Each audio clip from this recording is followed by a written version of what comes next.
Fala, meu lindo!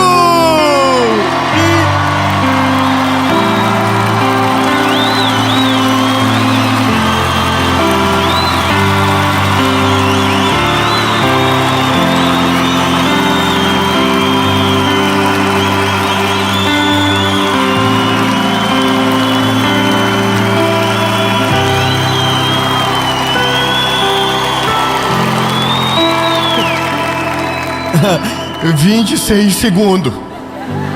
Vocês acabaram de bater o recorde. Mas não gasta tudo, né? Irmão, meu Deus do céu, que alegria! Nós estamos em São Paulo e essa é a série Preciosas Sementes. E eu tenho uma palavra de Jesus para o seu coração, meu lindo. Toda segunda-feira, 7 horas da manhã, sem falhar, sem vacilar, tem uma palavra de Jesus para você aqui. E hoje não vai ser diferente. Eu quero falar sobre aumentar a fé. Eu não sei se você compreende, mas o nível da sua entrega determina o tamanho e a velocidade do teu milagre. Então, meu lindo, antes da gente ir para a mensagem, eu tenho um recado muito importante. Na verdade, 2. Um é um pedido, né? Curte o vídeo. Curte o vídeo, comenta, compartilha, manda pros amigos, pros inimigos. Isso. Se inscreve pra gente chegar em 10 milhões. Ah, não. Já chegou. Meu Deus do céu. Só Jesus, meu lindo. Então, se inscreve, ativa o sininho. E um pedido importante. Nós estamos em 2025.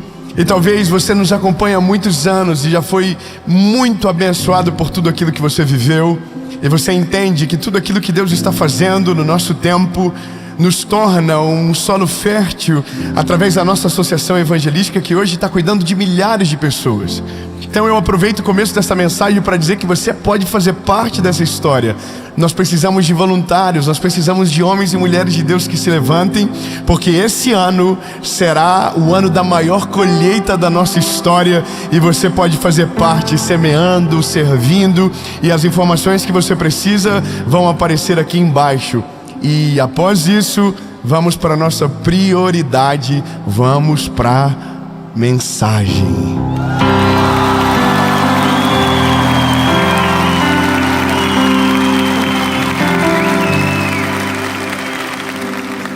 Olha, eu tenho um negócio. Você já ouviu alguém dizer que nós não podemos correr atrás das bênçãos do Senhor? E eu sei da onde nós saímos ou tiramos essa base. Ela é bíblica, ela é correta. A Bíblia diz que as bênçãos do Senhor nos perseguirão. Amém? Mas você sabe que tem bênção que persegue e não acha ninguém, né? Porque quando acha, não tem nenhuma preparação, não foi forjado, não passou pelo processo, fugiu no meio. Então a bênção até bate na porta, mas como ele não está preparado, ela vai embora e ela não fica. Agora, a perspectiva de hoje não é sobre o que te encontra, é sobre o que você se posiciona para viver o que Deus tem para você. É sobre sonhar de maneira absurda, grande, assustadora, a ponto de alguém olhar para você e dizer que você não é normal. 3, glória a Deus. Eu vou dizer de novo. O convite do Evangelho é para que você manifeste sonhos que são gerados de Deus dentro de você, a ponto que os de fora olhem e dizem: não é normal. Mas veja bem, tudo isso custa um preço. Eu quero construir algo com você hoje aqui. A primeira coisa é: todo sonho é uma declaração de fé. E nunca mais esqueça isso. Todo o sonho é uma declaração de fé. Quando você sonha algo muito grande, que não combina com você, mas que você depende do Senhor, você está gritando para o mundo que você tem fé. E que a sua fé está num Deus que é poderoso para fazer muito além do que você pode pensar ou imaginar. Então, sonhadores são pessoas que produzem e que geram fé. Só que a Bíblia diz que fé sem obras é morta. Ou seja, não é só ter fé, é o seu posicionamento em relação àquilo que você acredita, que determina o que de fato você vai viver em Deus. Está comigo? Então eu vou ler um texto bíblico com você. Segundo livro dos Reis, capítulo de número 4, versículo de número 1 diz: Ora, clamou ali uma mulher das esposas dos filhos dos profetas a Eliseu, dizendo: O teu servo, meu marido, está morto, e tu sabes que o teu servo verdadeiramente temia ao Senhor, e o credor veio para levar consigo os meus 2 filhos para serem seus servos. E Eliseu disse a ela: O que eu posso fazer por você? Conta-me o que você tem na sua casa.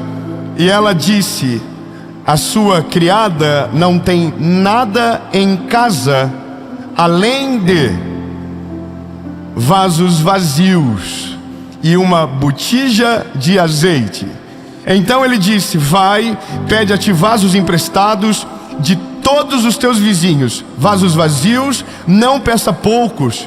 E quando tu entrares, fecharás a porta diante de ti, diante dos teus filhos, e derramará dentro de todos os vasos, e tu porás de lado aquele que estiver cheio. Assim ela foi diante dele, fechou a porta diante de si, e dos filhos que trouxeram os vasos para ela, e então derramou.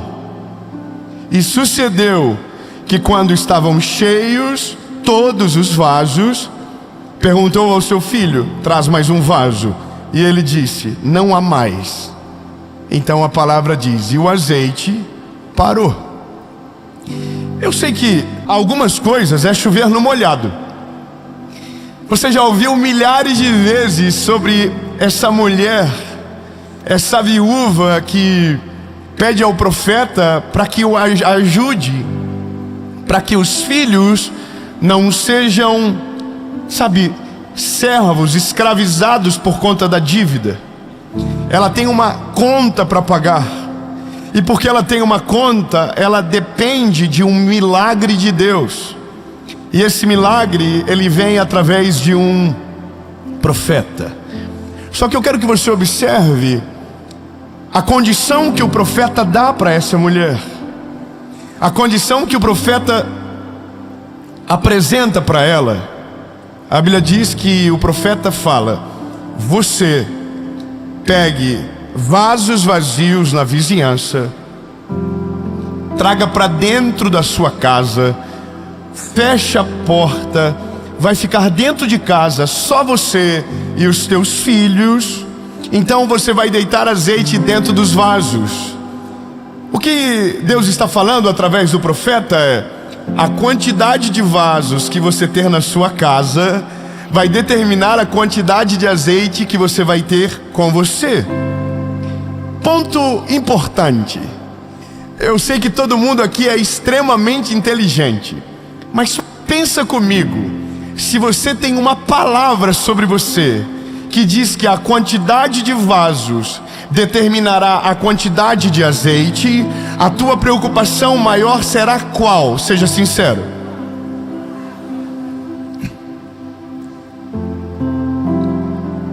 Você pode dizer de novo? Vasos. Só que olha, se você se preocupa com algo, você mesmo faz, você não terceiriza. Você concorda comigo? Se a tua preocupação maior é essa, você não coloca a responsabilidade na mão de ninguém. Você se levanta e faz. Mas a viúva não faz dessa maneira. A viúva pega e manda os filhos dela irem buscar vasos na vizinhança. Quando os filhos dela voltam, ela fecha a porta e enche aqueles vasos. Eu vou te dizer uma coisa que é natural do ser humano, que se a gente pensar de fato, talvez era o que nós faríamos no lugar dela.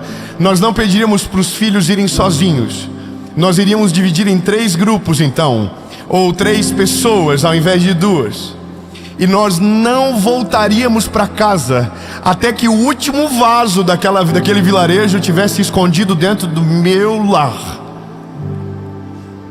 Não, eu vou melhorar para ver se você vibra isso comigo. Se eu sei que Deus tem o poder para fazer, e que o que Deus vai fazer depende da minha fé, a minha fé vai fazer com que eu casse vasos, não que eu veja o azeite primeiro. Não, eu vou melhorar até nós voar aqui dentro. Então, se eu sei que Deus vai se responsabilizar pelo azeite, só me sobra uma responsabilidade. Qual é a minha responsabilidade? Vasos. Quanto tempo Deus precisa para multiplicar azeite? Segundos. Quanto tempo eu preciso para buscar vasos? O tempo que for necessário, porque eu sei que quando eu fechar as portas, o azeite será derramado e multiplicado vaso por vaso. Sabe qual é o nosso problema? A gente tem mais pressa em buscar azeite do que dedicar tempo para ir atrás dos vasos. Porque na nossa cabeça foi nos conformado realidades que são coerentes com aquilo que nós fomos semeados. Eu vou ser mais específico com você. A cultura que foi gerada em você, a semeadura de família, de escassez, de qualquer coisa do tipo que foi colocado em você, determina o tamanho do que você pode sonhar. É mais ou menos isso. Se você nasceu numa família onde sonhadores foram, formados à sua volta, você nascerá num ambiente onde sonhos são possíveis. Então os teus sonhos sempre são maiores do que a geração que veio anterior. Você foi incentivado a sonhar. Você foi impulsionado a sonhar coisas grandes. Agora veja bem, quando nós não tivemos esse cenário, quando nós fomos criados num ambiente de muita miséria, ou quando nós fomos criados num ambiente onde tudo aquilo que a gente disse que poderia acontecer, foi contado que nós não iríamos conseguir. Então de repente, nossa preocupação não é mais a quantidade de vaso, é o pouco de azeite que cair na botija já nos é suficiente. E esse é um negócio que para mim é importante. Quando alguém ouve uma palavra dessa, diz: isso aí é coisa motivacional. Eu não penso isso. Eu penso que um sonho grande é o que mais deixa a gente cheio do Espírito Santo e na presença dele. Porque quem tem sonhos grandes depende da grandiosidade de Deus para que eles aconteçam. Eu vou melhorar. Quem tem grandes sonhos vive ocupado. Quem não sonha é uma vida vazia, não tem nada para acontecer pela frente. Então não precisa orar, não precisa jejuar, não precisa ir na vizinhança atrás de vaso. Você só vive no cheiro da estação que está passando. Só que o convite do Evangelho para mim e para você é: sonhe sonhos que não combinem com você, mas que combinem com o Deus que chamou você para viver a vida que Ele planejou para a sua história na terra. É lindo, eu vou melhorar. Deus não chamou você para viver os sonhos dos teus pais. Deus não chamou você para viver os sonhos que os teus amigos projetaram sobre você. Deus não chamou você para viver os sonhos que o teu passado gerou na sua história. Deus chamou você para viver os sonhos dele nessa terra. E os sonhos dele são incontáveis, inimagináveis e na maioria das vezes inalcançáveis. E porque são inalcançáveis, quando o teu braço não atingir, a mão de Deus vai te levar até esse lugar. Eu estou com medo. Nessas horas ontem, oh lindo, eu vou te falar um negócio. O nosso porém disso tudo é entender que tudo na vida tem fases. E eu não quero falar sobre todas essas fases agora nessa mensagem. Mas o sonho, se você for sintetizar, ele tem fases. Ele tem a fase do sonho, que é gerado por Deus em nós.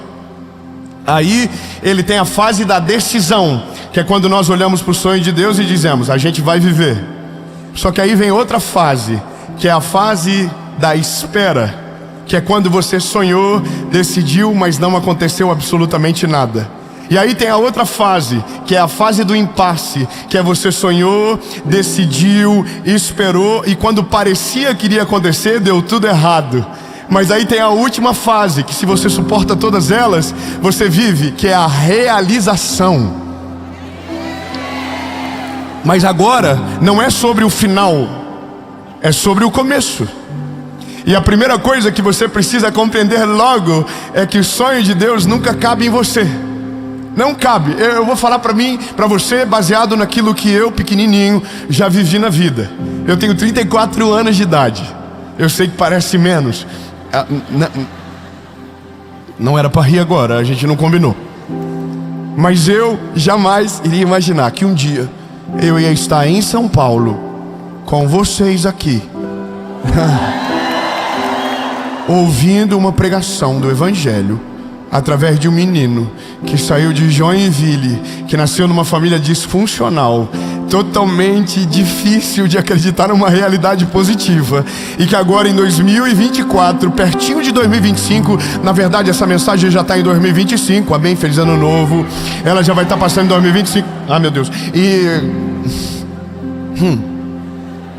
feliz ano novo, aqui, que eu ia estar falando com você. Agora, qual é a loucura? Esse sonho foi gerado quando eu tinha 5 anos de idade. Sabe qual é a minha memória de criança? Eu entrando na igreja e uma mulher olhando para mim dizendo: Deus me mostra você um dia, falando para milhares de pessoas. Qual é o problema? É que eu voltei desse sonho para dentro de uma casa destruída. Então é difícil quando o teu sonho não tem nada a ver com o ponto de partida da onde Deus te semeou. É quando você olha para a loucura de Deus e diz: Deus, calma aí, segura a onda. É tão longe que não tem para como fazer. Só que o que Deus quer que você faça não é conta do que Ele disse que Ele vai fazer. É simplesmente dizer: Deus, eu aceito. Eu aceito, não faz sentido, é maior do que eu, é vida louca demais, mas se o Senhor está falando, eu aceito. Diga com a boquinha linda que Jesus te deu, diga: eu aceito. Só que aí, irmão, aí vem a segunda fase, que é beleza, você aceita? Então agora, posicione. Se posicione. Ô viúva, então se você acredita que eu, o Senhor, posso fazer multiplicar o azeite da tua botija? Senhor, eu acredito. Pois então agora, sai daqui e se preocupa com os vasos, porque a quantidade de vasos que você trazer, eu vou encher de azeite.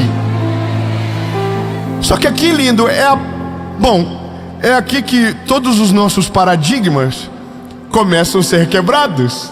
Porque para se posicionar em relação a um sonho que Deus tem, eu tenho que ter a mentalidade de alguém que já viveu aquilo que ainda é impossível. Eu vou ser mais específico. Eu não quero falar, eu vou falar de você. Você já viu que tem um negócio que só crente louco faz?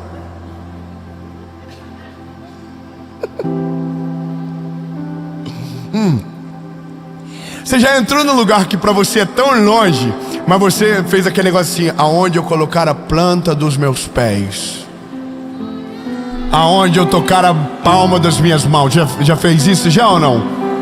Irmão, eu vou te falar uma coisa. Eu fui um evento agora, numa lutinha que teve aí, uma lutinha do Mike Tyson. Ganhei de presente para ir ver a luta do Mike Tyson e do tal do Jake Paul. Irmão, dor de barriga, nervosismo, ansiedade, chegava tudo e não chegava a luta. E aí eu fui pra luta, cheguei na luta, e aí eu entrei num estádio que tinha 75 mil pessoas lá dentro. Irmão, a primeira coisa que eu pensei quando eu entrei lá dentro é: Jesus, um dia esse lugar não vai estar lotado para ver uma luta de boxe. Um dia vai estar lotado para ouvir uma pregação do teu evangelho, Senhor. Um dia isso vai acontecer, eu creio, irmão. E aí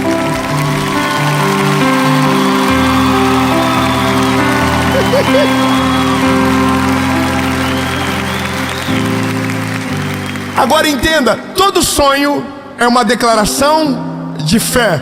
No momento que eu estava dizendo, não estava dizendo: Deus, eu quero fazer, eu vou fazer, eu consigo, eu estou preparado. Não, eu estou dizendo: Deus, se tem alguém que tem o poder de fazer o rolê rolar, o nome é Jesus Cristo de Nazaré. Agora, eu só compreendo um negócio. Se eu creio que o sonho foi gerado do Senhor em mim, agora eu preciso crer que se Ele deu o sonho, Ele vai dar o caminho, Ele vai dar o recurso, Ele vai trazer as pessoas certas. E quando a gente vê, meu lindo, nós vai estar tudo lá no meio dos Estados Unidos dizendo: Hey guys, how are you? We have a message about Jesus for you. Você não entende? Só que aí que tá, Deus está olhando para mim e está dizendo: você crê que eu vou fazer? Prepara as botijas. Vai atrás dos vasos, meu bebê. Bora, levanta, sacode a poeira. Se você achou que o que eu fiz em 2024 era suficiente, você estava errado. Eu tenho muito mais para fazer, mas a quantidade de botijas que você trazer, eu vou encher de azeite. Ô lindo, fala para alguém que está perto de você, diz: quanto de botija tu tem aí?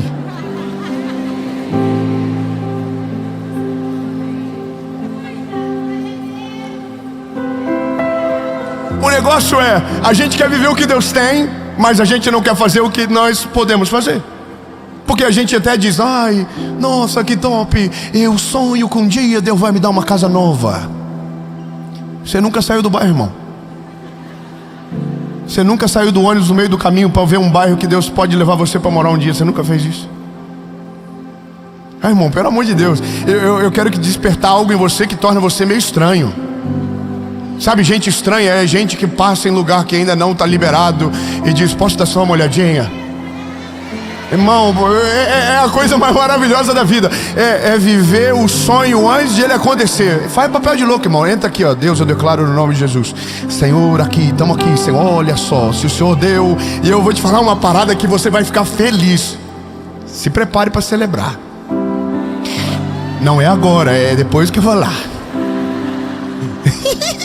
Irmão, Deus nunca vai deixar que você veja, sonhe algo que Ele não possa dar para você. Não, calma. Então significa que se Deus deixou você ver, deixou você tocar, deixou você sentir, deixou você abraçar, deixou você experimentar, é porque Ele tem o poder de dar nas tuas mãos muito além daquilo que você pode pensar ou imaginar. Deus não é um Deus irresponsável. Ele não coloca sonhos que Ele não tem a condição de patrocinar na sua vida. Então se prepare, meu lindo, para tudo aquilo que Deus colocar na frente dos teus olhos e ser da vontade dEle para você. No nome de Jesus você vai viver.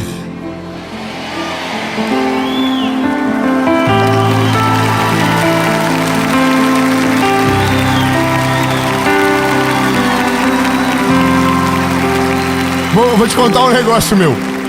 Eu sempre fui apaixonado por carros. Sempre. Apaixonado. 4 rodas. Era uma revista que tinha, não sei se tem ainda, na minha época eu tinha todas as edições que meu tio dava pra mim.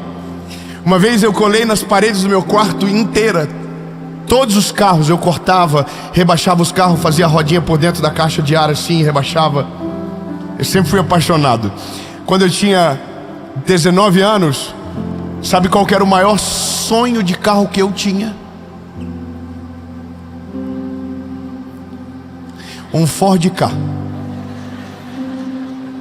Mas não é esse do novo, é aquele que é igual um sapinho assim. Um Ford Ka vermelho escuro, que um amigo do meu pai ligou para ele e disse: tenho para vender. Naquele dia eu disse: se eu tiver esse carro, oh my God. Esqueça tudo, porque os sonhos humanos, eles sempre estão conectados à nossa estação. Os sonhos de Deus não estão conectados à sua estação.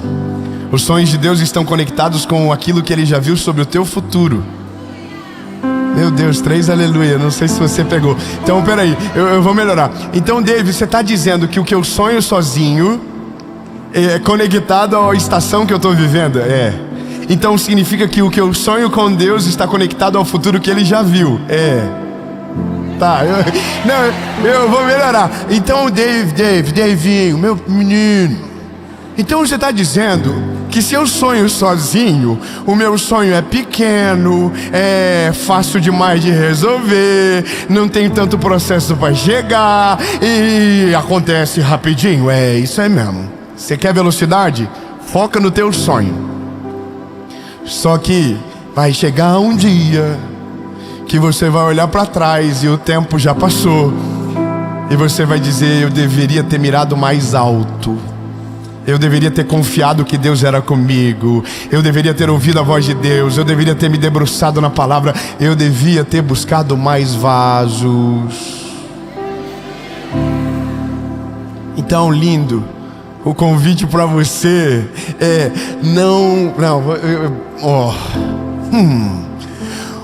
é que esse convite não é só para você, é para mim também.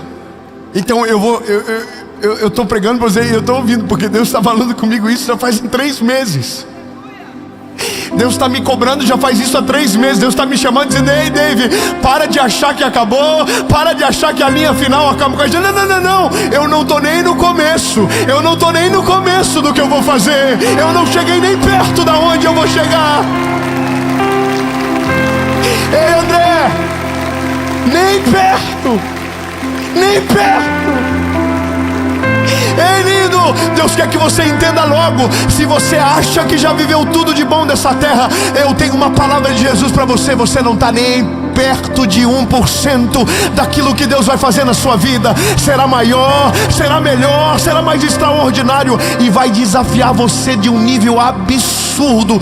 Mas quando você chegar na fase da realização, você vai olhar para trás e vai dizer: Jesus, obrigado, porque no dia que o Senhor mandou buscar vaso, eu não passei uma vez na vizinhança, eu entulhei de vaso a minha casa para viver a tua palavra. É lindo. Meu Deus, vou terminar.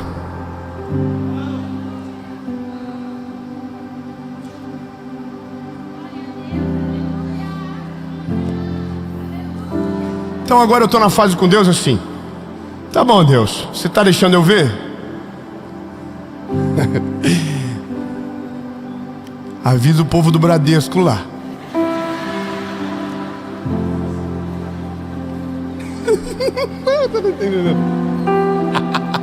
Senhor Jesus, me livra do agiota.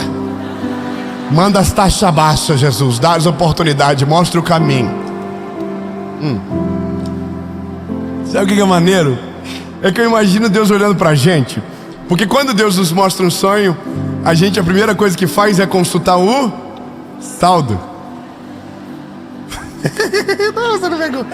Irmão, vamos de novo. A primeira coisa que quando... Não, vamos, presta atenção, porque talvez isso aí é a nossa vida escritinha. Todo mundo é igual. Ninguém é diferente aqui não, irmão. Todo mundo é natural, ser humano.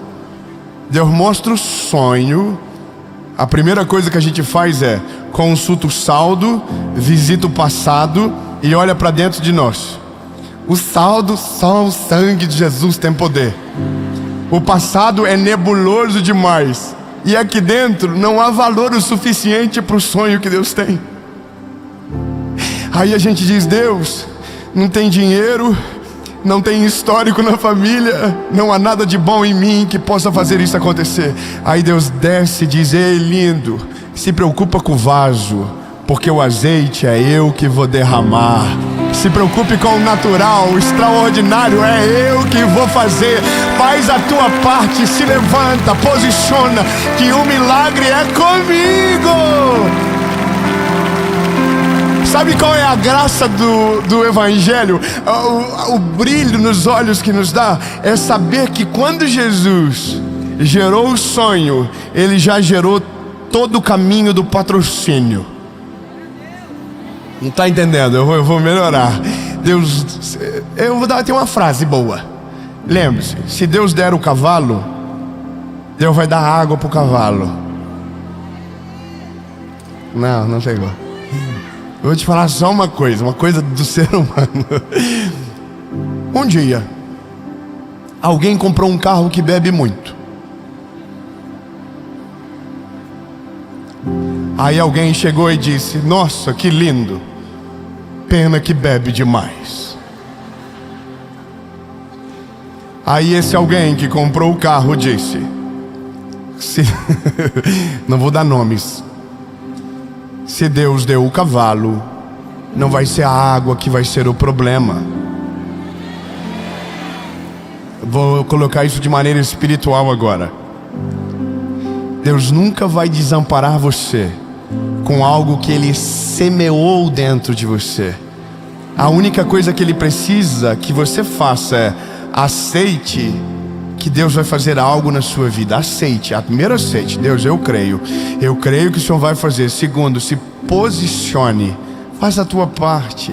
Levanta, esqueça o que os outros estão dizendo, foque na palavra e se prepare, porque não vai ser do dia para a noite.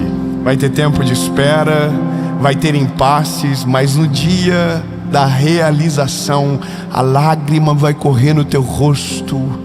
Quem tiver à tua volta vai chorar e se alegrar junto com você. E aí você vai entender, de uma maneira simples e poderosa, que a coisa mais importante na vida é entender que o Deus que nos chamou não nos colocou na terra para uma vida miserável, para uma vida que nos dê vergonha. Não, Deus nos chamou para que enquanto esse tempo seja, mesmo que passageiro, mas seja extraordinário, seja poderoso, porque tem uma coisa que ninguém pode esquecer: todo sonho realizado glorifica o nome do Senhor. Chega de só os ímpios prosperarem. Está na hora dos justos se levantarem cheios do Espírito Santo, formar famílias saudáveis, construir histórias incríveis, para que o povo olhe e diga: o que esse homem tem? E aí alguém vai levantar no meio e vai dizer: nós não somos o segredo é o Senhor. Jesus, muito obrigado, Pai. Obrigado, Jesus, porque Tu é maravilhoso, perfeito em tudo que faz. Jesus, obrigado porque o Senhor semeou dentro de nós coisas que são muito maiores do que nós. Mas nós cremos e nos movemos em direção à Tua palavra, porque queremos viver exatamente a Tua vontade, Jesus. Mesmo que nos assuste, mesmo que seja grande demais, mas entendemos que o Senhor é conosco, nada vai nos faltar, no nome de Jesus, amém. Pequena reflexão: quem é mãe aqui, levante a mão. A mãe dos meninos que foram buscar vaso.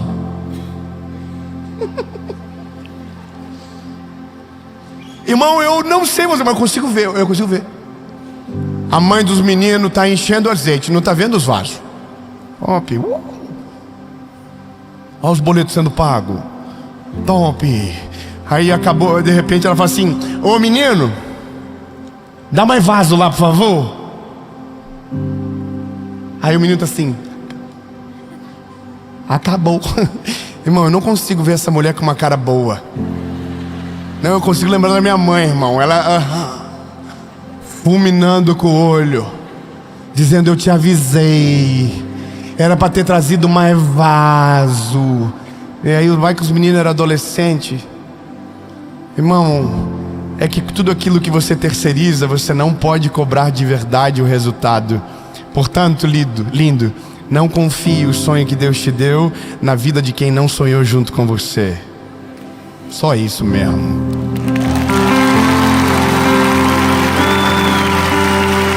Fala, meu lindo!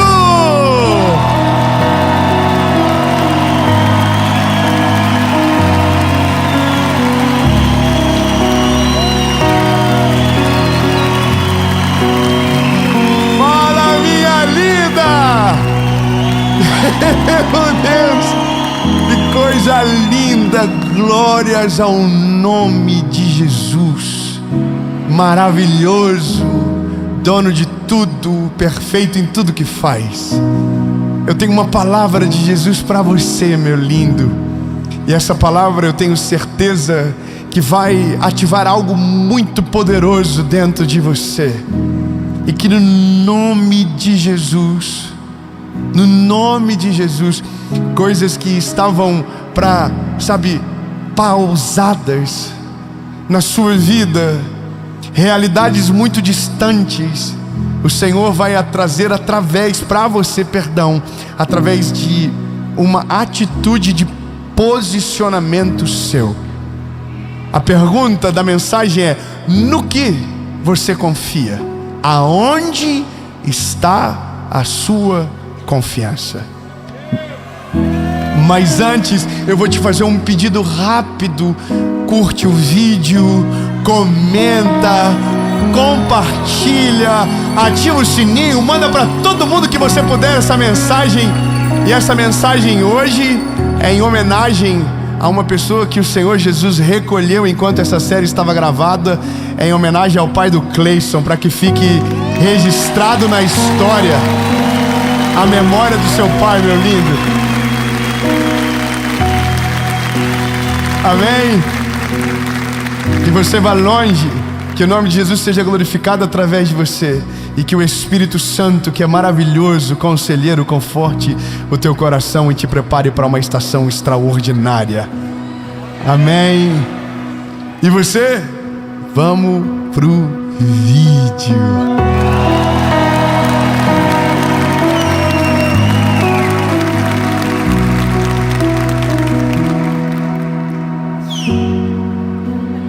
Segundo livro dos Reis, capítulo de número 18, versículo de número 19. Aleluia. E Rabsaque disse a eles: falai agora a Ezequias, assim diz o grande rei, o rei da Síria, que confiança é essa que você tem? No que você confia? Aleluia. Fala para quem está perto de você. Vai chegar um dia que os teus adversários vão ficar desacreditados, que mesmo enquanto tudo está dando errado, você segue olhando para Jesus, confiando nele.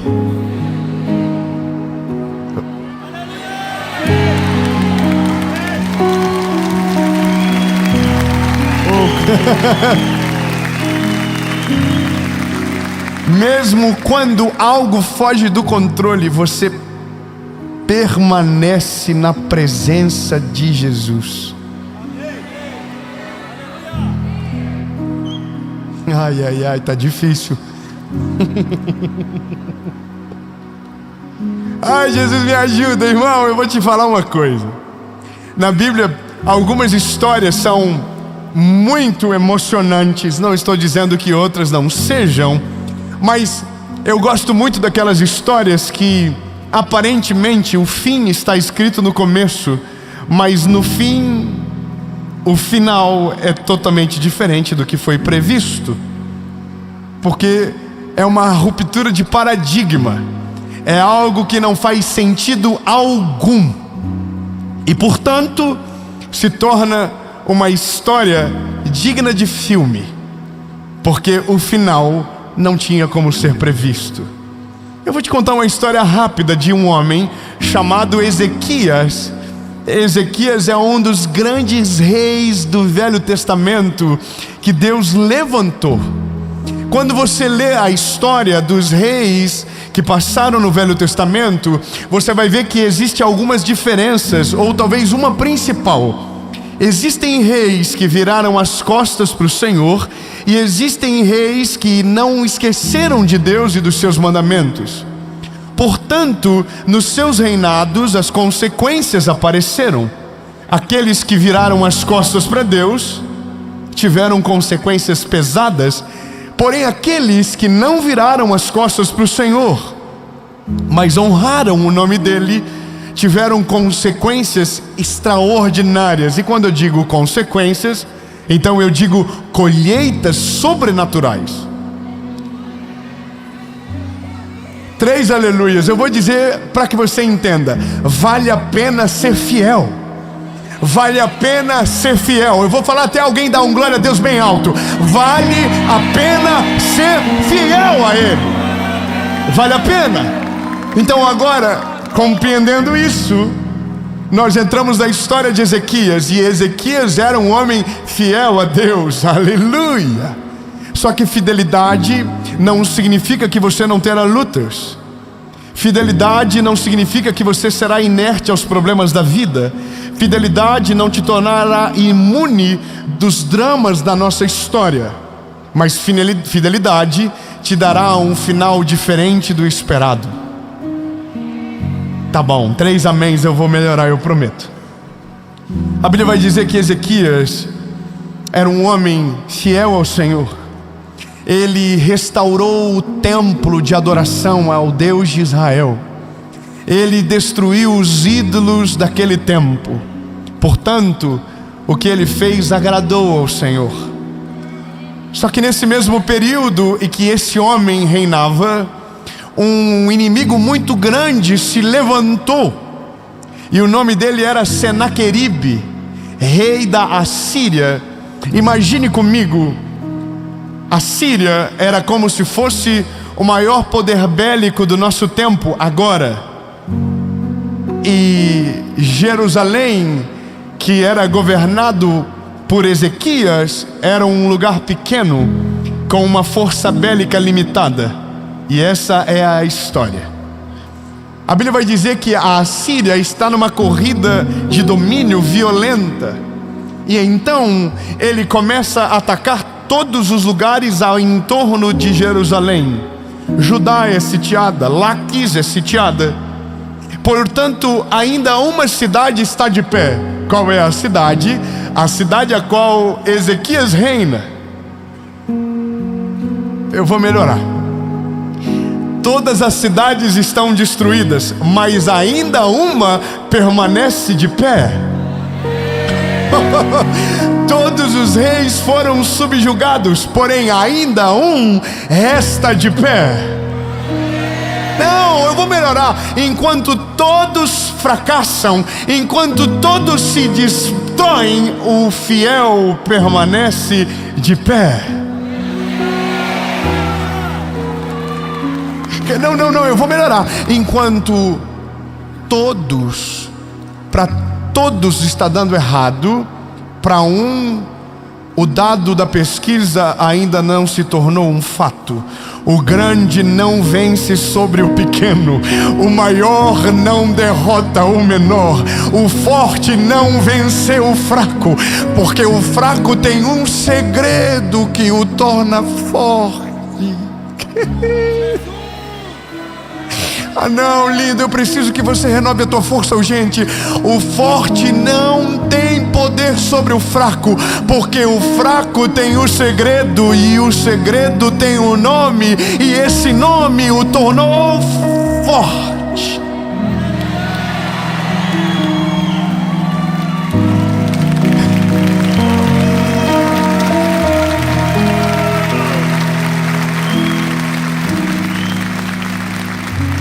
Só que loucura tem limite. Chega uma hora que você olha e diz: já era. Fala pra quem tá perto de você e fala assim: já era. Tem hora que não dá mais pra acreditar não. Tem hora que vai ficando difícil. Você vai olhando e vai assim: ai, tá chegando. E aí a gente fica desesperado. Só que aí a Bíblia conta a história de Ezequias e é maravilhoso. Você imagina, você está aqui, os teus inimigos estão em volta, e de repente chega um homem chamado Rabsaque dizendo: ei, rendam-se. E aí um homem chamado Ezequias diz: nem a pau.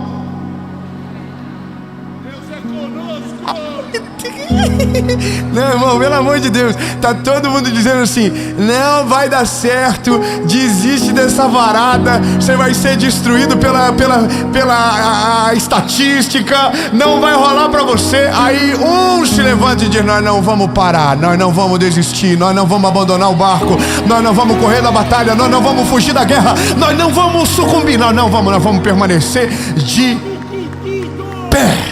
Aí, ok, irmão, eu preciso que você entenda que quando a loucura é demais, quando a fé transcende a lógica, aí, irmão, o inimigo vai enviar os seus emissários para colocar uma pulga atrás da nossa orelha do tamanho de um elefante.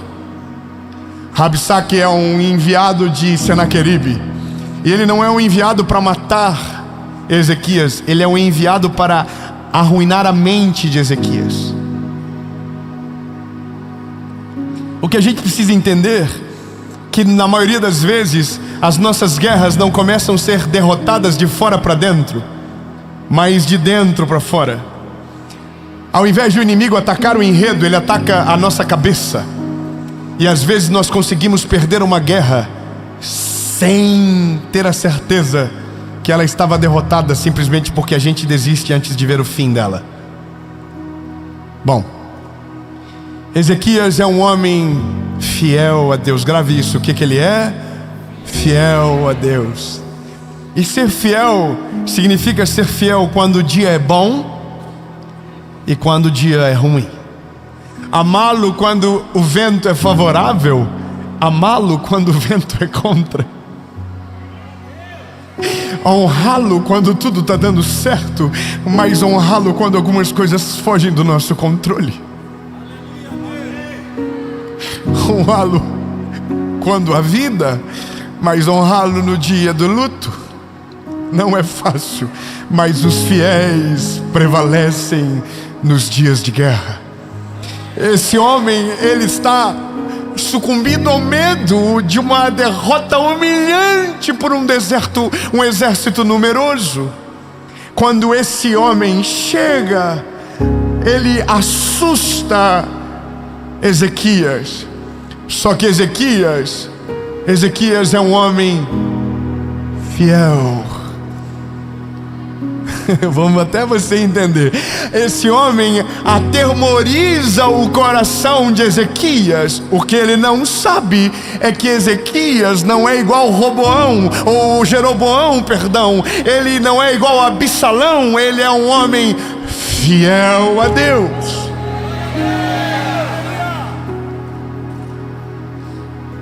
Amém. Estou contente a partir de agora. Então esse homem, perante o caos, toma uma decisão. Pergunta: qual é? Então vamos de novo. Tudo que é ensaiado fica melhor. No meio do caos, no meio da guerra, no meio de uma morte iminente, Ezequias toma uma decisão. Procura o Deus de Israel.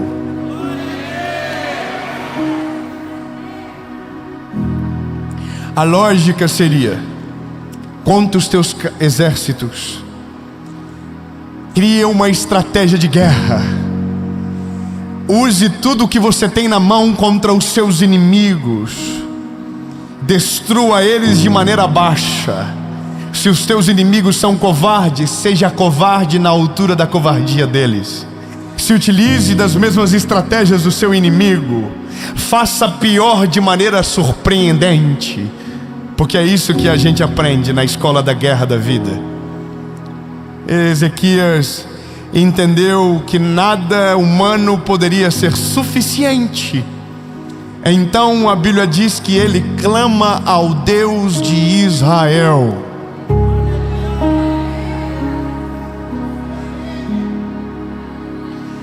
Ezequias, por que você ainda está de pé? Aonde está a vossa confiança? E aí Ezequias tem a resposta na postura que toma: minha confiança está no Deus de Israel.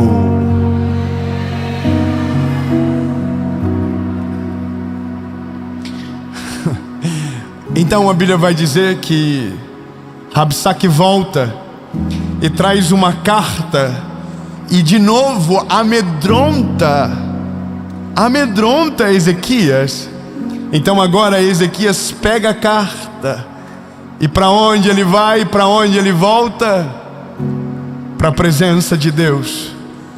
Vamos melhorar. A primeira notícia era: impossível de dar certo. A segunda notícia era: já era, deu tudo errado, não tem mais o que fazer.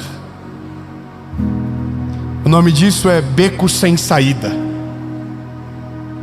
O nome disso é: não há mais o que fazer. Jogar a toalha é a melhor saída para se tomar. É nesse dia que nós olhamos para a nossa vida e dizemos: não tem mais o que fazer, Senhor. Os nossos inimigos são muito numerosos, o diagnóstico é contrário, não há mais o que fazer. Deus, não há o que fazer, não há. E alguém nesse dia diz: amaldiçoa esse Deus e morre. Esqueça dele. Eu estava vendo um vídeo esses dias de um pai que tem uma filha especial, e o trabalho dele na internet é amaldiçoar a existência de Deus, porque ele não perdeu a guerra ainda de fato, porque a menininha está viva, mas ele já desistiu. Ele desistiu de tudo. Então agora a missão dele é fazer aqueles que ainda estão de pé desistir da guerra antes que ela termine. Fala para quem está perto de você: a guerra só termina quando o último soldado deita.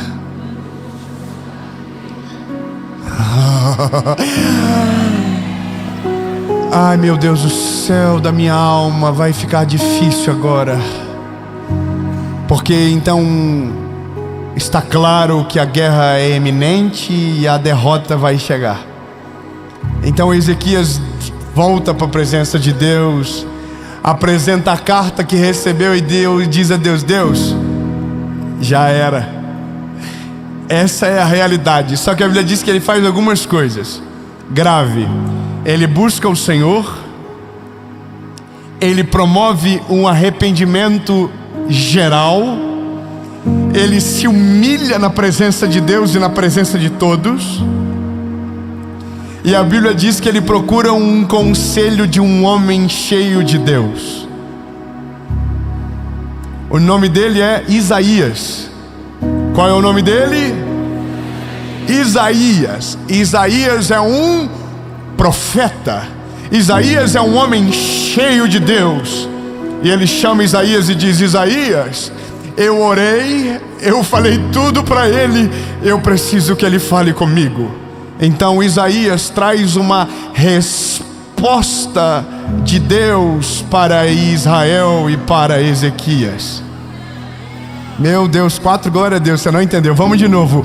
Há uma guerra eminente, a derrota é certa, mas um homem permanece fiel, procura Deus na sua oração, se arrepende e traz um homem cheio de Deus para ouvir a voz do Eterno. O nome dele é Isaías, e Isaías trouxe uma resposta de Deus sobre Israel.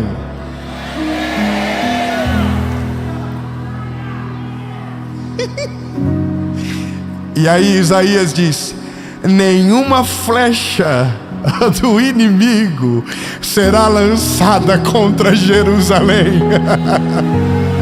Não, você não entendeu. Ele não está dizendo vocês vão vencer a guerra lutando. Ele não está dizendo vocês serão atacados e eles não vão destruir você. Não, ele está dizendo: antes da guerra começar, ela será paralisada.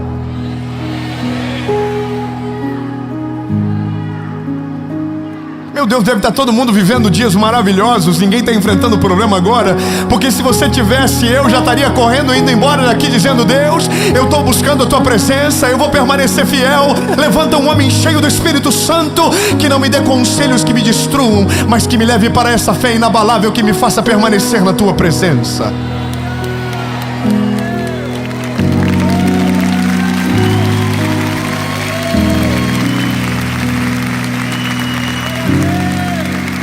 Vou te contar um testemunho. Eu não filmei, eu não tirei foto, porque isso não pode ser marketing. E o que a Bíblia diz é que o que a mão direita faz, a esquerda não precisa saber.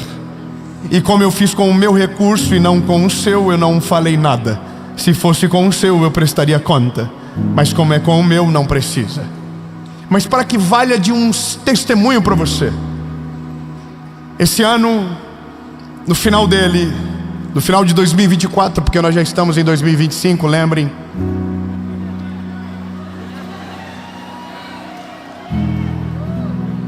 Você tem noção que você está em 2024 ouvindo que os outros vão vir em 2025? Você já está aqui, você já está 3 meses na frente já, meu lindo.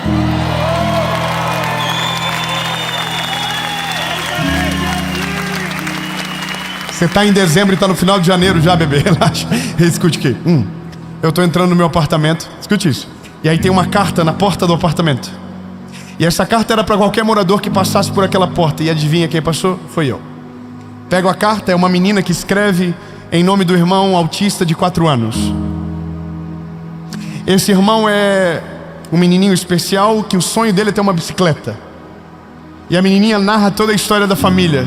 A mãe é uma mãe solo, que tem 3 filhos, paga o tratamento da criança, não tem dinheiro de comprar uma bicicleta para ela. A mulher, essa família não sabe quem mora lá, não sabe quem eu sou, e está tudo perfeito e maravilhoso. Eu entro dentro de casa, falo com a minha esposa: olha o que eu vi aqui, não vou aguentar, vamos ter que ligar. Pego o telefone, tem um número, ligo, a família atende, uma mulher atende. Eu falo: oi, tudo bem? Meu nome é Dave, eu recebi uma carta da sua filha. E aí a mulher diz: eu não me acredito. O que o senhor quer? Eu falei: eu quero ajudar o que vocês pediram na carta. Calma, que é só a primeira parte. Aí ela começa a chorar e ela diz: meu filho, é o sonho dele e tal. Tudo muito simples de resolver. Compramos a bicicleta, compramos presente para as 2 filhas, uma de 15 e outra de 12. Sabe qual que era o sonho das meninas? Um penal e uma mochila. E a outra um kit de maquiagem. Tá vendo? Tem gente que está dizendo: o dia que eu for rico eu vou ajudar muita gente. Você não precisa ter muito para fazer. Basta você estar no lugar certo, na hora certa, com o coração disponível. Se você for fiel e generoso, Deus faz muito com o pouco que você tem. E lembre-se, se você for fiel no pouco, Ele te colocará sobre muito. Minha esposa falou: vou no mercado, amor, vou comprar tudo o que eu quero para nossa casa, só que a gente vai levar na casa deles. Minha esposa comprou comida para 3 meses lá. Irmão, tudo de que é gostoso, que a gente ama, a gente comprou. Minha esposa comprou. Colocamos tudo no carro, chegamos lá. Entro na casa dela. A casa, irmão, era do tamanho desse tapete do palco, a área social da casa. Pequenininha, tudo organizado. Me deu uma alegria de ver aquilo. Sabia que havia zelo, sabia que havia, cuidado, tudo organizado. Cortininhas na frente do armário de comida, os brinquedos todos organizados. Quando essa criança me viu, ela é uma criança autista, não verbal, mas ela fala. Não, você não entendeu o que eu acabei de dizer. O diagnóstico diz uma coisa, a realidade diz outra. Calma que vai chegar no testemunho. Eu dou tudo para ela. Descarregamos na casa, bicicletas, brinquedos, os presentes para ela. Minha esposa comprou também e tal. E nós super felizes. E aí ela diz: muito obrigado por vocês terem feito isso por mim. Aí eu falei: minha linda, não é nós que estamos fazendo. Nós somos instrumentos de um Deus que está cuidando de você. É o Senhor que está olhando para vocês. E aí a lágrima dela começou a correr e ela disse: muito obrigado por falar isso para mim. Eu estou tão decepcionada com pessoas de Deus. Ela pediu para um pastor orar para que o filho dela seja curado. E o homem disse que Deus não cura crianças de autismo.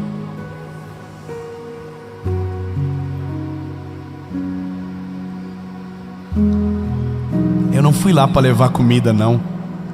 Deus podia usar qualquer outro. Eu não fui lá para levar uma bicicleta. Deus podia usar qualquer outro. Mas eu fui lá para dizer para ela que Deus é poderoso para curar qualquer enfermidade. Que não há diagnósticos que possam paralisar o poder de Deus, que não há nada que Ele não possa fazer, que não há absolutamente nada impossível para Deus, não há nada.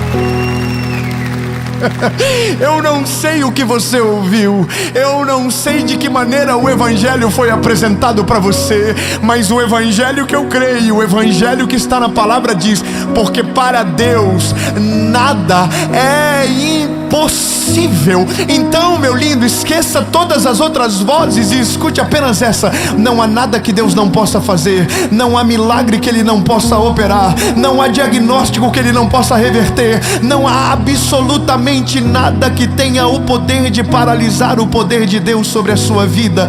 Se você dobrar os seus joelhos e com fé clamar aos céus, o Deus que você serve é poderoso para responder a tua oração, e Ele faz muito além do que nós podemos pensar ou imaginar.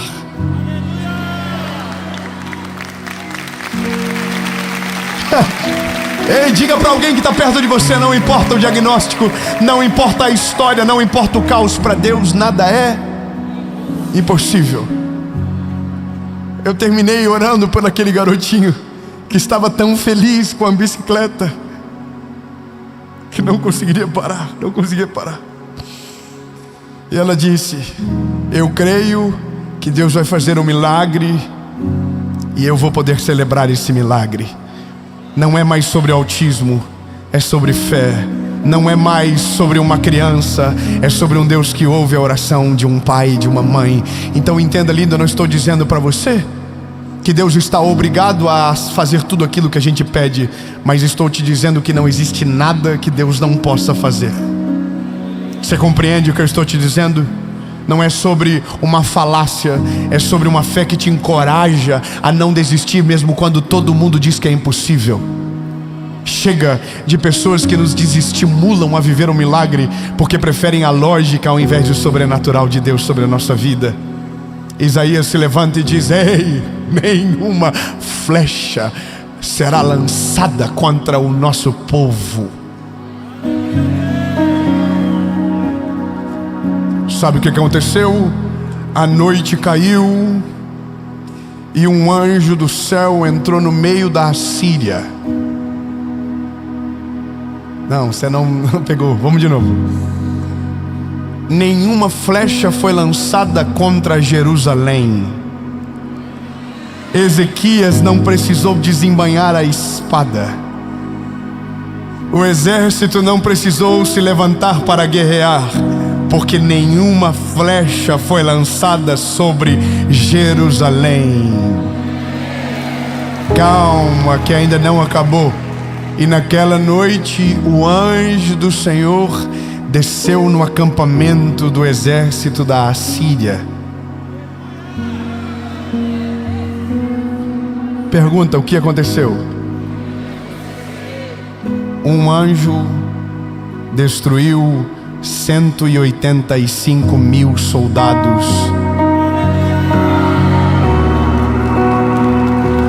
Não, irmão, peraí, não é possível. Se fosse 300, ia aparecer com filme. Aí vocês iam dizer: nossa, já vi num filme. Então eu vou te lembrar: é um território pequeno, sem uma força bélica para vencer a guerra, mas um homem decide dobrar os seus joelhos, arrepender-se dos seus caminhos, procurar um homem cheio do Espírito Santo como boca de Deus. E Deus não deixou de responder, e a resposta foi: nenhuma flecha será lançada sobre Jerusalém. E naquela noite um anjo destruiu um exército de 185 mil soldados.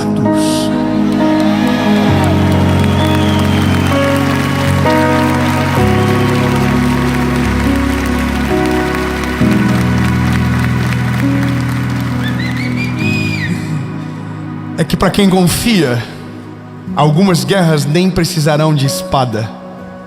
Para quem confia no eterno, às vezes o silêncio se torna a melhor arma de batalha. Meu Deus do céu. Não quero que você me leve a mal, lindo, mas olha, existem guerras que você vence com espadas. Existem guerras que você vence gritando.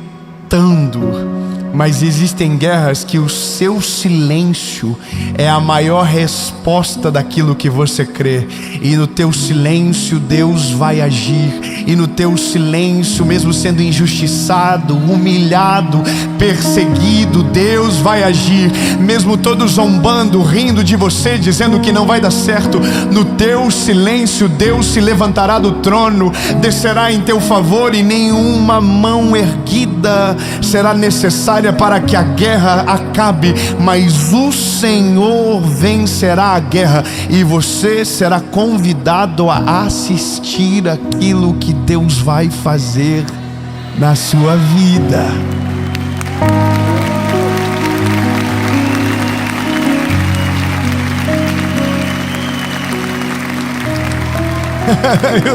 eu tenho uma palavra para acabar.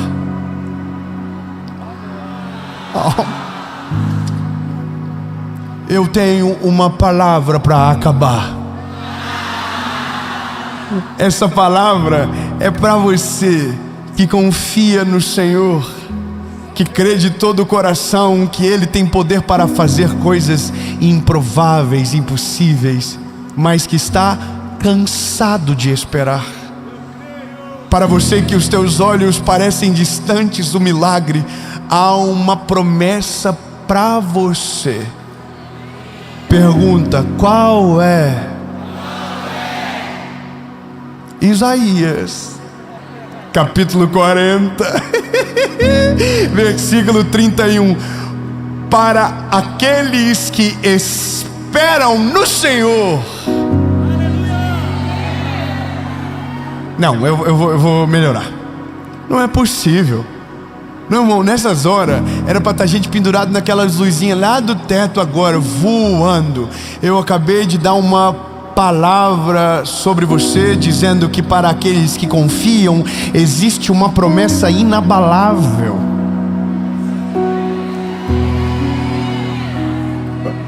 Então, aumenta a pressão, fala, aumenta a pressão. Aumenta a pressão, fala, você não vai celebrar, você vai voar da cadeira agora. Avisa, já avisa. Porque às vezes tem alguém cansado perto de você que nem tá falando mais nada contigo, mas fala, é pra você. Sacode ele, fala, é pra você, Deus vai falar com você agora. Talvez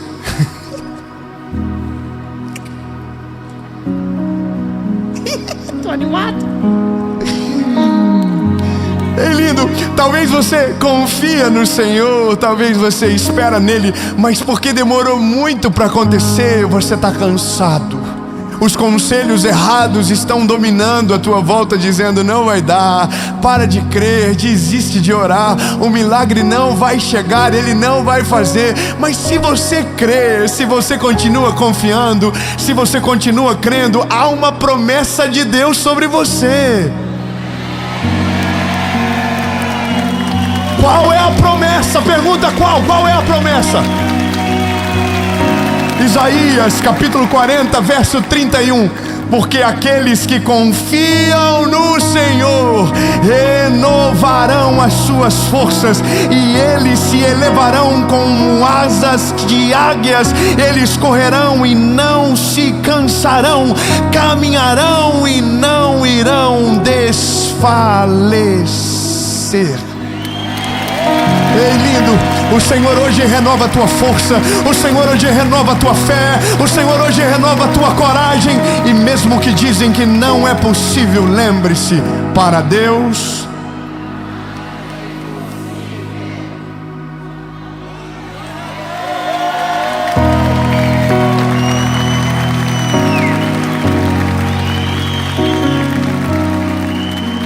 e de repente estão dizendo que existem coisas que a gente não pode orar mais. E de repente estão dizendo que algumas enfermidades Deus não tem o poder de curar, que é melhor aceitarmos o diagnóstico e seguirmos em frente. Mas eu estou aqui, meu lindo, em 2025 para você, para dizer que o mesmo Deus que fez no Velho Testamento, no Novo Testamento, ainda faz no nosso tempo e na nossa geração. Aonde está a sua confiança?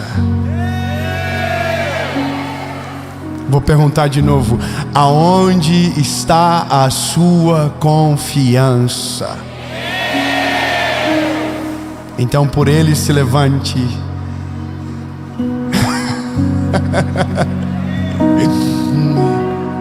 Porque aqueles que confiam no Senhor renovarão as suas forças, correrão e não se cansarão, voarão como asas como águia. Oh meu Deus do céu, que imagem poderosa! Lindo, não importa absolutamente nada. Quem crê no Deus do impossível se move no mundo que não é lógico para aqueles que não creem, até o dia que o impossível vire testemunho. E eu vou te falar, lindo, eu tenho 34 anos e eu já vi o impossível virar testemunho milhares de vezes.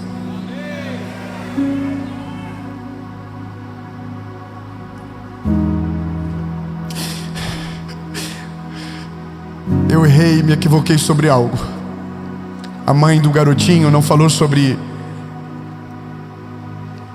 o autismo dele, mas sobre um diagnóstico de epilepsia.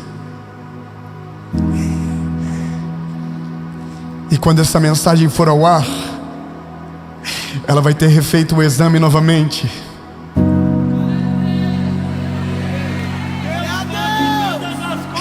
E eu quero declarar no nome de Jesus que quando essa mensagem for ao ar, uma mãe em Joinville terá um diagnóstico novo sobre o filho dela.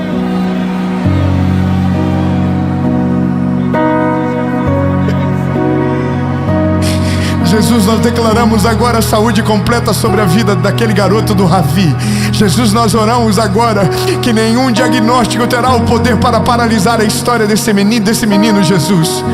Se disseram que ele não iria falar e agora ele está falando, eu quero declarar que a epilepsia não haverá mais e que o cérebro dele estará perfeito e que o teu nome será glorificado em nome de Jesus.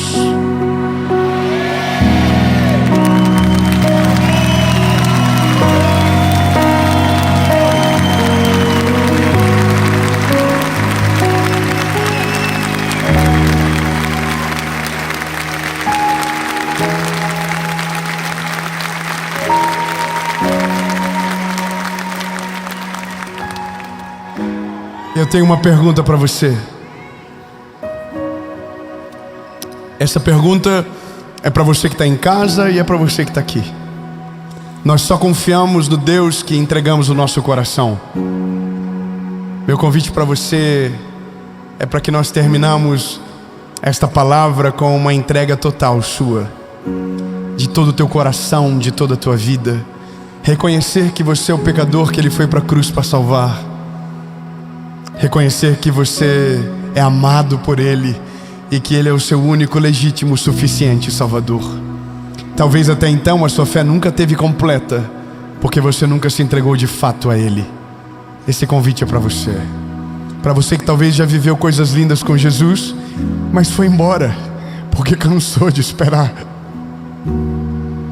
Mas hoje o Senhor renova suas forças, mas você precisa voltar para Ele hoje.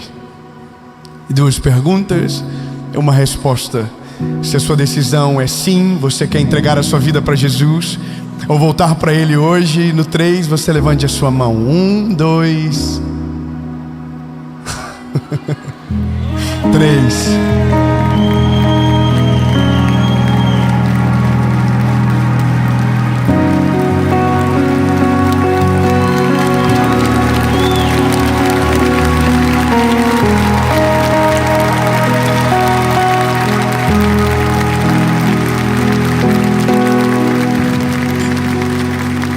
Você tomou a decisão na sua casa, onde você estiver, deixa nos comentários que você tomou essa decisão e nós vamos orar.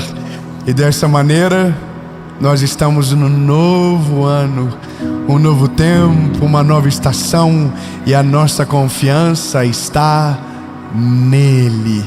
Diga comigo: Senhor Jesus, eu reconheço que sou frágil e pecador. Perdoa os meus pecados, apaga o meu passado, perdoa os meus pecados e escreve meu nome no livro da vida. Reconheço que Tu és o meu único, legítimo e suficiente Salvador. Nunca mais serei o mesmo. A partir de hoje, eu sou propriedade única e exclusiva Sua. Em nome de Jesus.